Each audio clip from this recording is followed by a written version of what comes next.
Hello, welcome back to my channel. I am currently in the rose garden section of my garden. It's actually backs onto the future tea garden, so it's gonna look so beautiful here in the future next year, I'm guessing.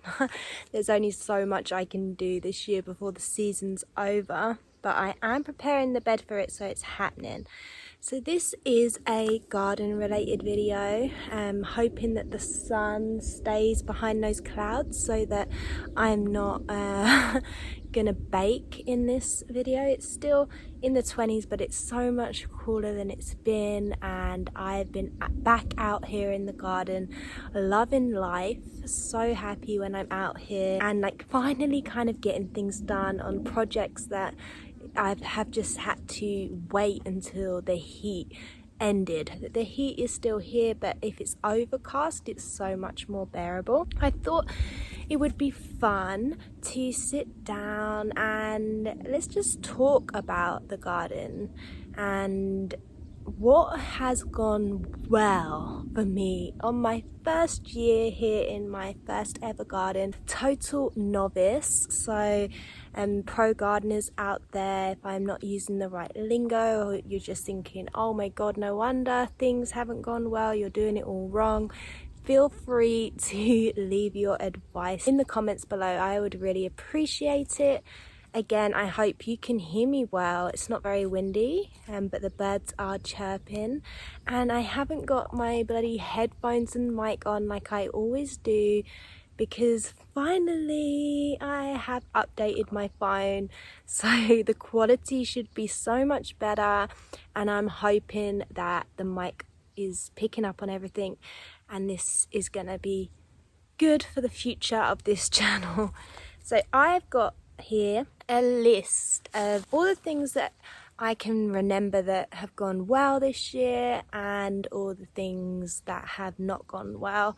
I want to start on the positives, because you know what, considering this is my first year, and considering if you guys have been following me for a while, if you saw this place when I first moved in, it was a forest of weeds. It's been a battle, one that I feel like I'm winning. I'm feeling so happy with where we're at now. It's insane. It's the same garden. It's so beautiful, even if I'm still going through a few wars with the weeds. The most successful thing, I feel like, because you know here I'm sort of doing the homestead thing. I want a food forest as well as a beautiful garden with lots of blooms and flowers, because you know nothing actually makes me smile more in the garden than beautiful blooms. But a very close second is food.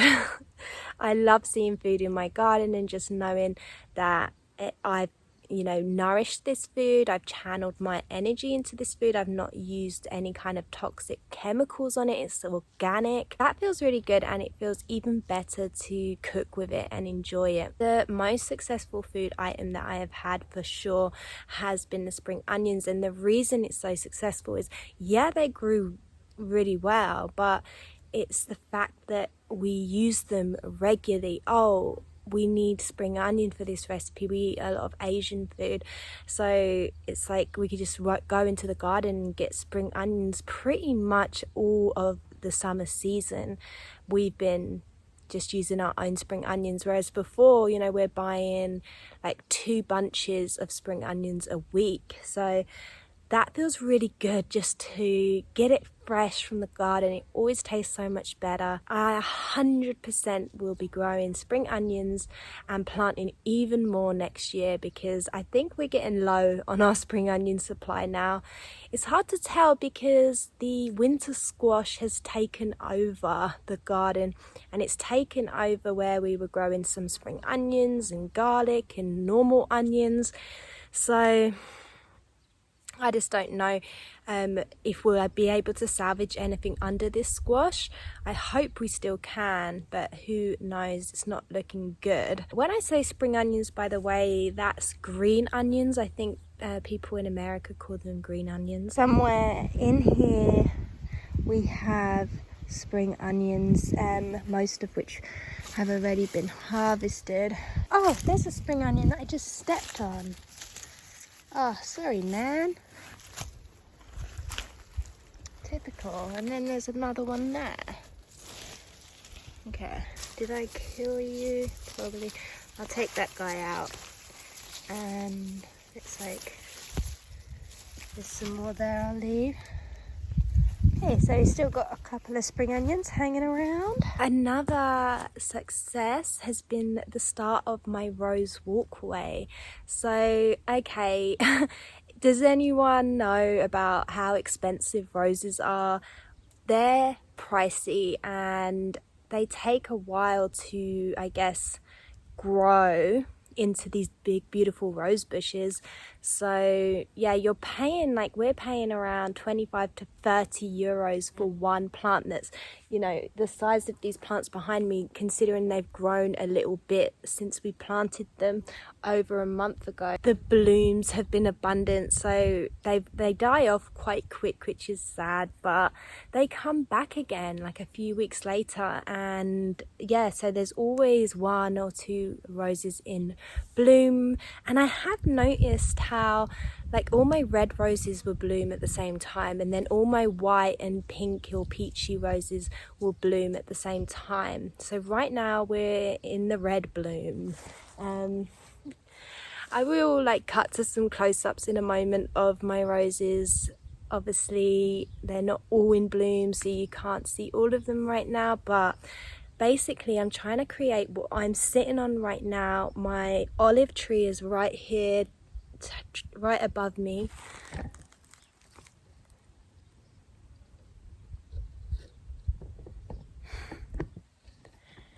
And I'm creating a rose walkway that goes past the olive tree, and it's just this beautiful grass walkway into what will, in the future, I want to make like a little woodland area.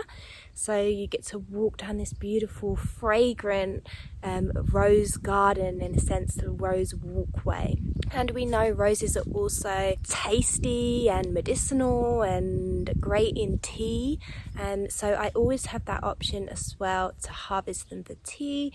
And that's why the roses on this side, they back onto what is going to be my tea garden. And the roses work perfectly with that because roses can be used in tea. So this is my little rose walkway. The dream is to have roses all along here, the fence line, and the roses all along on the other side. So I'm halfway there, I'd say, or just under halfway right now. This is actually called like the fairy rose or something. It's not looking too cute right now, but it only grows really tiny roses. It's so cute, look. Very cute, tiny little leaves too. And next to that is a stunning red. Wow. I do need to prune my roses, don't judge me. So here is the sort of a mix of red and white. So it's a red one, I think that's a white. Red, probably white, probably red. Looking gorgeous, and they smell amazing. This is a beautiful white one. This is probably my most expensive rose. It's another beautiful red.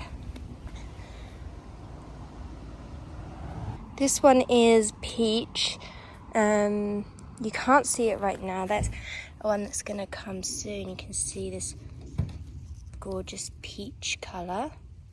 It looks white right now, but it's like a really pale peach, and I love it. It's probably my favorite rose. And then there's this rose. I think I've shown it in a video before. Sadly there's no blooms on it right now, but you can see the petals. It's like this mix of like a butter lemon and like a baby pink. I love it, it's beautiful. These are 4 little miniature roses, which I am going to move out of here and replace with probably climbing roses for the fence.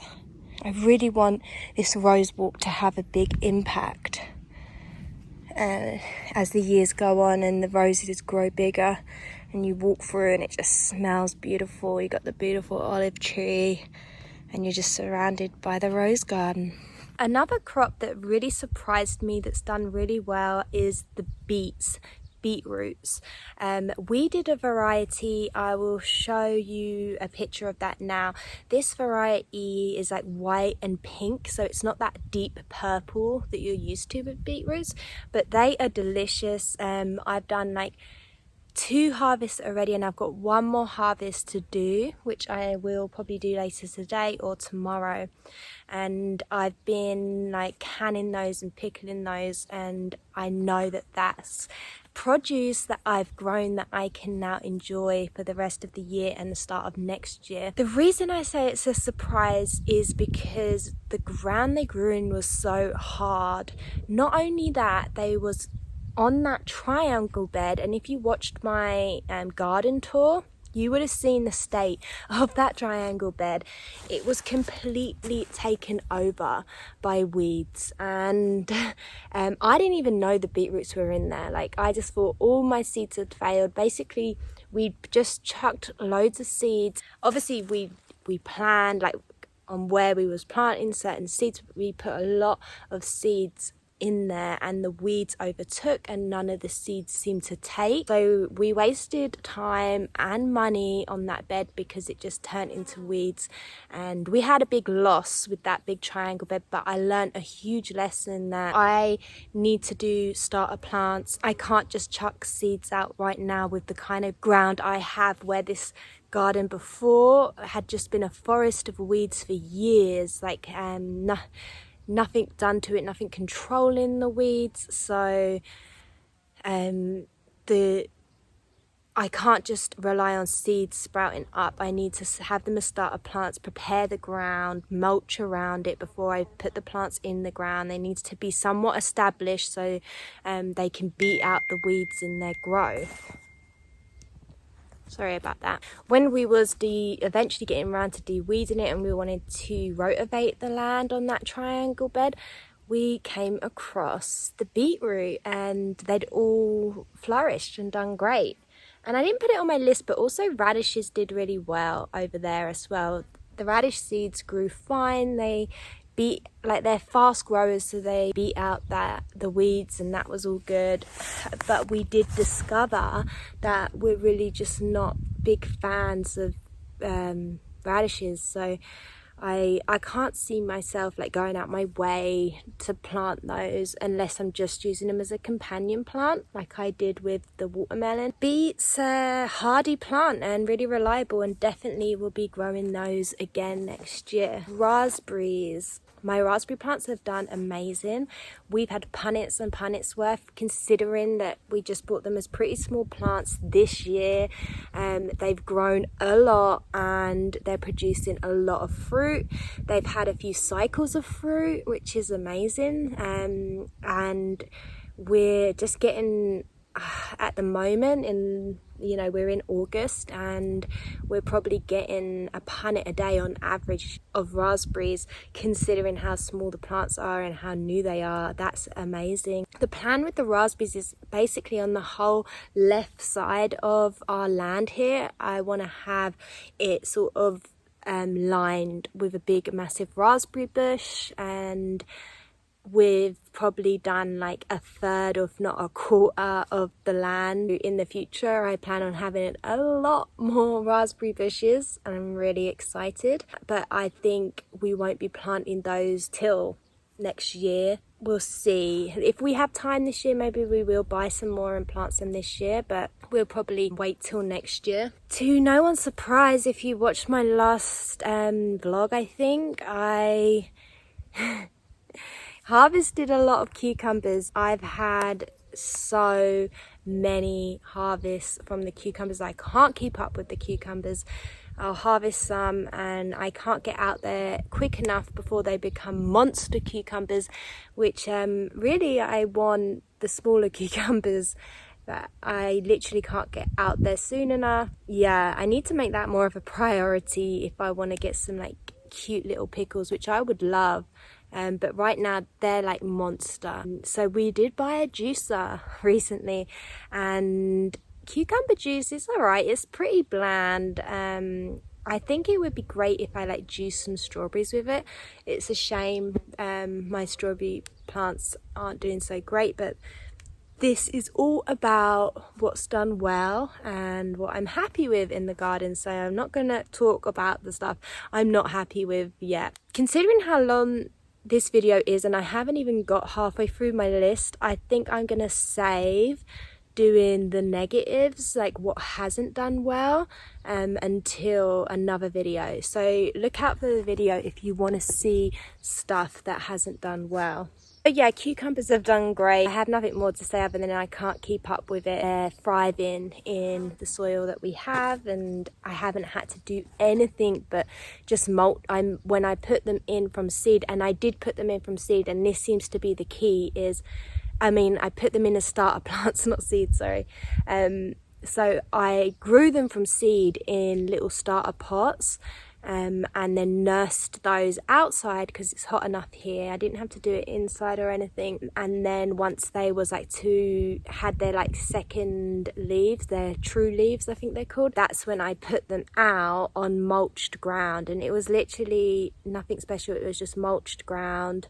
When you mulch, the weeds are way more controllable, but it doesn't completely stop them. If you're not keeping your eye on those weeds, they'll just still take over the mulched ground. It really helps, especially putting out these starter plants. So they went out as starter plants, and basically everything that was successful have been put out as starter plants. I grew them from seed, but in pots. Okay, the next thing that's done really well is the squash, and it's winter squash, by the way. I'm not exactly sure what variety it is because, you know, it's written in French, but I think it's like, I don't know, like every one of the squashes look different. You know, they're all different colours. It's like, how is it doing this? What kind of magic has this squash plant got? Because it's producing such different squashes, like some are yellow, some are green, some are white, some are round, some are long. If you know the answer to that, let me know in the comments. I'd really appreciate it. I'm really half and half on, is this a successful plant or is it not such a successful plant? Okay, I put it in this video because you know what, it has been so successful to the point it's so abundant. I will show you in a clip now. So I will just quickly talk about the winter squash while I'm here. It started down there by my beautiful sunflower, by the way. So the squash is down here, and this is the wave bed that is 3 layers to it. And this squash plant, you can see it's just spread everywhere. It's here, it's all the way at the back to the top wave bed. It's a winter squash, and like I said, it's got all different types of pumpkins on it. Like here, this greeny one, can't really see. There's a yellow longish one there. There's a little white one here, white and yellow. Another little white and yellow one here. A warty one, cute, very Halloween. Yeah, it's just insane, really. You can see here, there's another one there, a roundy, orangey one. This is my watermelon bed I was just showing you, and it's grown over halfway into it. Was in this bed, but I pulled them all back over there because I want to plant this bed up. I daren't. Squash is overtaken. What should I do? Should I cut it back or should I allow it to stay wild? It has thrived, and it's actually taken over 4 other beds, including the bed it's in. So everything that it's like swallowed up everything that was alongside it in its bed. My mistake for thinking I could plant stuff alongside squash, but it's just spread everywhere. It's taken over. It's got so many squash on it. It was thinking about cutting it back, but then there's like squash on all of them and I don't want to hurt the squash. I don't really want to lose the fruits because squash stores really well and it would be great for keeping us going over winter. Next time I plant squash, 100% it needs a massive space and it needs to be out the hell of the way of all my other stuff, because I worry about how much I've lost to the squash plant because it was planted next to a lot of great things like the garlic and the onion. I just worry what I've lost. Overall, it's been so successful, and that actually was something we put out straight from seed. We didn't do it in a starter plant or anything, but we did mulch it. So that was the difference from that bed and the triangle bed, and that's on the ocean bed. So it's on the west side of the ocean beds, which are the wavy beds that we have on the hill. That did go well from seed. And another thing that went well from seeds was the potatoes. I think next year I won't bother buying potato seeds. I will just cut up my own potatoes and do it that way. Maybe I will buy one bag, but the potatoes didn't do that well, but they did do well, so I probably will mention them maybe in the other video that they didn't do well in pots. But overall we've had probably like tubs like this so far. We probably had 2 or 3 tubs like that, but we planted a lot of plants, and the issue was the ground was too hard because we have like a heavy clay mix soil, like clay based soil, and obviously we haven't done any composting or anything to it. That's something that we're slowly working through over the years. We'll be building up compost and improving our soil, but we're sort of working with what we have this year. The ground was just too hard, and a lot of the potatoes just couldn't get deeper than this, which is such a shame. So for the amount of potato plants that were out there, the harvest has been a bit rubbish. So beans and peas, they did great. The only problem with them was me. Like, I held back on making any kind of trellis for them to grow up, so they was just flopping over. They had nowhere to grow, and that was my fault. I took on too much this year, and yeah, this is a positive video, so I need to, like, I can't help but just look at everything that went wrong or how I could have done things better. And I have that kind of brain, but I purposely wanted to do this video so that I could force myself to really focus on the positives, because there's so many positives. Like, look at these beautiful roses behind me. Like, that's just the start of the positives. But again, my brain is just like, oh my god, like, the peas would have done better if I just built a trellis. And the beans, also with the beans, they went too far. Like, they went to seed, and they were like French green beans, and I didn't know that I thought they was more like they are haricot beans. French beans are haricot beans, but they're like young ones. And then I was letting them go to full bean, and then I realized after, like, actually no, I should be eating these fresh as green beans. By that point the plants had flopped over and all the weeds had taken over, and other stuff was trampling them, like the squash and things. So they did really well at the beginning, like, of summer. And the peas, oh my god, they tasted so good, just so sweet and delicious. And the beans we had in a couple of meals, but it was just very minimal, and the only issue was me not harvesting them in time, also not putting up trellises. But at least they did really well. So let's do a little cheer on for the beans and peas, because in the soil that's already here, they thrived and they didn't need any treatment, and they grew straight from seed. I didn't have to do them in starter pots. So overall I was really happy with those guys. Eggplant I bought as a little starter plant from the nursery. The ones that I put eggplant out as seeds in one of the ocean beds, which just completely flopped, didn't grow, probably because the squash took over. I bought 3 little plants from the nursery, and it's just thriving. I'll show you again clips of the aubergine. We've already had like 5 or 6 aubergines from the plant. They're delicious. It's just thriving. It's so nice. Like, I just love being able to pick like a big fat aubergine off a plant from my garden and eat that and cook it up for dinner. It just feels so good, and I'm a vegan, so everyone knows aubergine's a big part of your diet, but everyone loves aubergine. And by the way, aubergine is the same thing as eggplant, because I know a lot of other people around the world call it eggplant. But yeah, that's been really successful and I've been really happy with that. I don't feel as proud that I didn't start it from seed, but I will start it from seed next year. Again, doing my system with the starter pots. Okay, I don't think I can get to my eggplant because these Cosmo flowers their foliage has just grown huge. But my eggplants are in there. Let's see if I can get in without hurting the watermelons. It's quite difficult to get through. Really don't want to hurt the watermelons. Okay, can you see the eggplants? Can you? They're there. There they are. See them? Probably ready for picking soon. Oh, there's another one over there.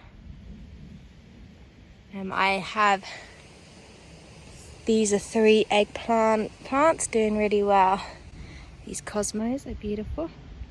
Alright, tomatoes have thrived. They've grown so well. Most of them I did from seed. A few of them I bought as little plants in the shop. Most of them are from seed that I actually started in the winter inside my plant room under lights. They've been through a lot. I feel bad for the tomato plants. It's the trauma of being in my plant room, which is just not regulated well for seedlings. So it's either too cold or humid or hot or dry. I just couldn't control the conditions in there very well, and also they got really leggy, and then they've gone through a lot. Then once they came out here, yeah, they're probably starting to love life and thrive and everything, and then I just didn't support them with a good trellis. I put them on a trellis that was too weak for them. I went away a few times this summer, and every time I went away they'd be completely flopped down, and then I'd pick them up again and they'd flop down, and at this point I've just left them flop down. Like, it's such a big job, and like I said, it's been too hot for me to even be out here. But these beautiful tomato plants have still given me abundance of harvest, like a big mixing bowl. I've probably had 3 of those so far, and I'm probably about to get another 1 or 2 of those bowls because again, they need harvesting. They've just done so well. I'm so proud of them. They're obviously thriving in this soil. The weeds are trying to overtake them. We obviously have been mulching them. I can't keep on top of the garden. I took on too much this year, so considering that, the tomato plants have done great. Okay, I'm going to try and speed this up a bit because I've been talking for so long. My lemon verbena has thrived. It's the herb that has just done the best. Literally, I bought them all as little plants at the nursery, and I've got 3 out here, and one of them is like up to here on me. It's just thriving. I've got 2 in my zone 1 garden, 1 on the corner of the triangle bed here. I'm going to dry what I don't use while it's fresh for tea in the winter. I love lemon verbena tea, and it has so many health benefits. It's actually meant to be really good for stress and anxiety as well, which for me, I struggle with anxiety, so I should really be drinking more of it.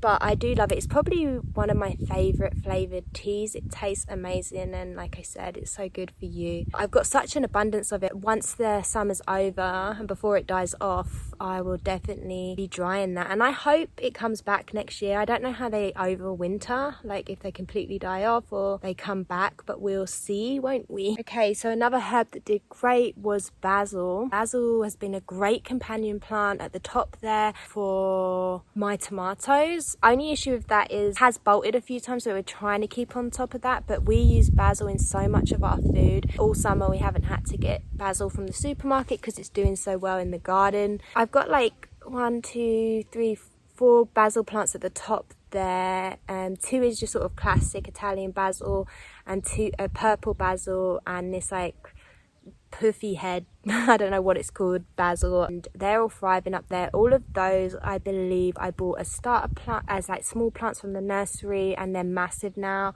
And I do have 1 basil that I did from seed, which I'm really proud of, that is like huge now in zone 1. Sage has also done really well. All my sage I did from seed, apart from I bought 3 new sage plants from Italy. They're still in pots, so that doesn't count. The sage that I planted is from seed. One of them in the bottom of the triangle bed got overtook with weeds, struggled a lot, but it's sort of coming back now. But the one we put in zone 1, it's thriving. Everything seems to thrive in zone 1. I don't know what's going on in that little corner. I think it's because it gets partial shade and it's so hot and unshaded in everywhere else in the garden. So zone 1 does really well. So you can see my herbs are doing pretty well.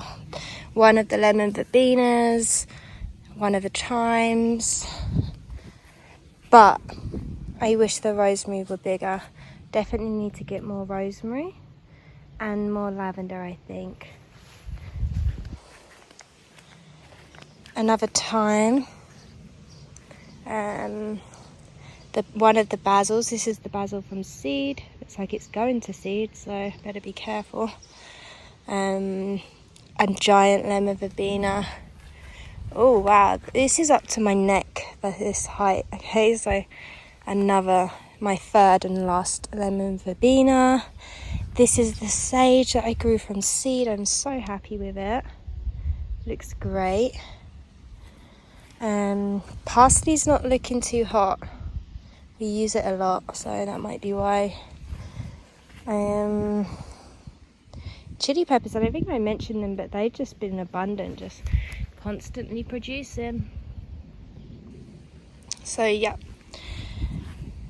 my strawberries haven't done great. That's my other sage that didn't do as good over here because of the weeds. So my marigolds, I think like marigolds, calendula, I like whenever I look them up it seems to be the same thing, I think, but some of the packets I bought said marigolds, pot marigolds, and some said calendula, but they're just spotted all over the garden as companion plants and they've just done so well. A lot of them have like seed heads on now that I can harvest and have tons of seeds for next year. I don't think I'll ever be short of seeds, so that's a good thing. They're also really colourful and beautiful and they've just thrived and I can't wait to continue having those in my garden. Borage I planted from seed straight out here, and that was the same with the marigolds and the calendulas. They all thrived straight from seed into the garden, and the borage was great, but it got taken down by the giant monster winter squash plant, which has made me really sad because I was really enjoying borage tea. It's like super medicinal and healthy for you. It tastes really nice. It's like super fresh, got a bit of a cucumber tinge to it, and it's so pretty. It's got these like little baby like blue star flowers on it, and it grows in a big bush, and I had 2 on the west side of the ocean beds, but you can't even see it now. It's just been dragged down by the winter squash, but it was thriving for most of the season. The last thing I'm going to talk about is the passion flower. So I planted these passion flowers that I thought were passion fruits, but actually it's not the same thing. The flowers look pretty identical, but doesn't have edible fruit, which was a bit of a bummer. I only got one plant that was the edible fruit, which is at the top. I've stunted its growth, and I'll talk about that more in like my garden failures. It only produced like 4 fruits on it this year that like will be edible. Again, I'll talk about that another time, but what I will say is the passion flower, which is not the edible one, though I think it could be a tea. Flower can be used as tea, I think. I'll have to do some more research into that, but it's just thrived. It's completely took over this fence. I'll show you a clip of it, and I love the flowers. They look like they're from an alien planet. I just adore the flowers, and it's covered up what was a pretty ugly fence, and now it's covered in these trails of passion leaves, and it flowers really sporadically. Like when you see the flowers, they're so cool, and it has flowered and bloomed a lot. I wish it was like in full bloom all the time and just covered in passion flowers, because they look so cool when they're out. On that fence line, that's all passion flower. And that was 4 plants, and they've just really taken over that fence, which is what I wanted, and they're looking great. Oh yay, there's a flower out. Look how beautiful. I always say this is the alien flower. It feels like it could be on another planet, exist on another planet. So gorgeous. Sadly, these fruits aren't edible. They're all soft, not hard like a normal passion fruit. And they have red seeds in, so I daren't try another bloom. You see right now, there's 3 blooms. There's another one, and another one. So the thing with this is you just get sporadic blooms. I only ever really see 2 to 4 maximum bloomed at the same time, so it's never like, whoa, look at all those passion fruit blooms, which is a shame, but at the same time there's always 1 or 2 going so that you can enjoy them when they do come. I'm not sure why, but somehow when I made this video yesterday I forgot to mention watermelon. I'm pretty sure I did anyway. My watermelon are doing great. Like, look at the size of this guy. Like, he's bigger than my hand, bigger than my head. Beautiful. And it's like grown really well. Like, I have another one down here, some little ones over there starting up, 2 pretty big ones here. Already bigger than my hand. I think there's another really big one over here. So hard to walk without snapping any trellises. This boy is really big. Wait, oh, I think this one could be bigger than that one. Really big. The squash is taking over here even, which I will have to move. But yeah, watermelon is doing great. I felt like I've been talking for so long. I think I will end this video here. I've probably missed out a load of things, but I think I've hit on a lot of positives. Let me know what's worked for you this year in your garden and what's not, and your thoughts on this video. So I'm wishing you a magical day, and I will see you soon. Bye.